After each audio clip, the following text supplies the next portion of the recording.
మన జిల్లా ఇంకా చాలా డెవలప్మెంట్ చేయాల్సి ఉంది. సపోజ్ ఇప్పుడు శ్రీకాకుళం పట్టణంకి వస్తే భారతదేశంలో ఏ జిల్లా హెడ్ క్వార్టర్కి వెళ్ళినా 133 kV మినిమం సబ్స్టేషన్ ఉంది. కానీ ఈరోజు శ్రీకాకుళం పట్టణంకి కనీసం 133 kV కూడా లేదు. సో ఇలాంటి సందర్భంలో ఎవరైనా ఇక్కడికి రావడానికి కోసం ఫస్ట్ ఇన్ఫ్రాస్ట్రక్చరే చూస్తారు.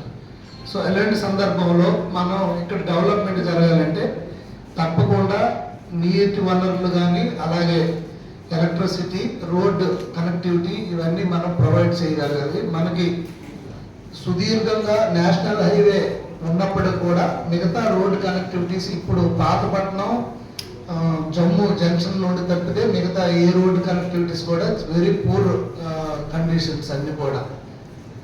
దాంట్లో భాగంగా CSP road Srikakulam Kalingapatnam Srikakulam Palakonda Parvathipuram road national highway కింద ఆల్రెడీ కేంద్ర మంత్రి గారితో మాట్లాడితే మొన్న సీఎం గారు ఇచ్చేటప్పుడు అది నెంబర్ 1లో ఉంది, అది ఇంప్రూవ్ అవుతుంది అన్నారు.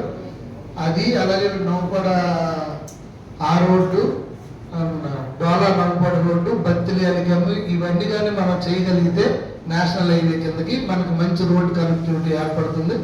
గౌరవ మంత్రి గారు చెప్పినట్లు ఏదైతే మనకి బాగాపురం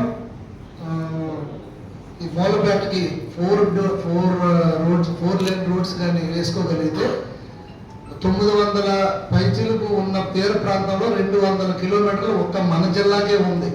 సో పెద్ద ఎత్తున మనం డెవలప్ చేసుకోవడానికి తీర ప్రాంత గ్రామాలు మనకి చాలా ఇంపార్టెంట్ కనుక మినీ జెట్టీస్ కానీ ఫిష్ ల్యాండింగ్ సెంటర్స్ కానీ మన అదృష్టం ఏంటంటే దీనికి సంబంధించిన ఇప్పుడు ఏ డెవలప్మెంట్ మన జిల్లా కావాలన్నా తీర ప్రాంతం కావాలంటే ఫిషర్మెన్ మత్స్యశాఖ, ఆ మత్స్యశాఖ మంత్రి గారు గౌరవ మంత్రి గారు మన జిల్లా నుండి ఉన్నందువల్ల ఫిష్ ల్యాండింగ్ సెంటర్స్ కానీ అలాగే మినీ జెట్టీస్ కానీ ఆల్రెడీ హార్బర్ అక్కడ వచ్చింది మూలపేటలో. 100 కిలోమీటర్ల సుదీర్ఘ ప్రాంతం ఉంటే శ్రీకాకుళం నియోజకవర్గం దాదాపు 35 కిలోమీటర్లు కవర్ అయి ఉంది. సో ఇలాంటి మధ్యలో ఒక ఫిష్ ల్యాండింగ్ సెంటర్స్ కానీ అలాగే త్వానంగిలో ship dismantling and ship repairing project ఒకటి గతంలో వచ్చింది, అది మళ్ళీ ఎందుకు ఆగిందో తెలియట్లేదు.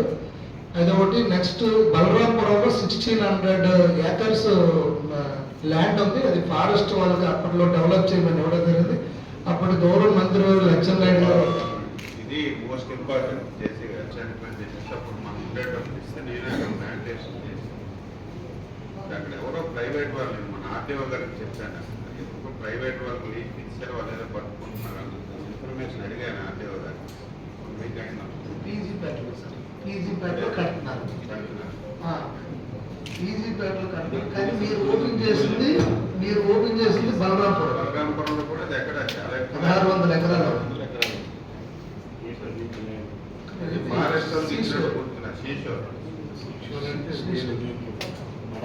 ఫారెస్ట్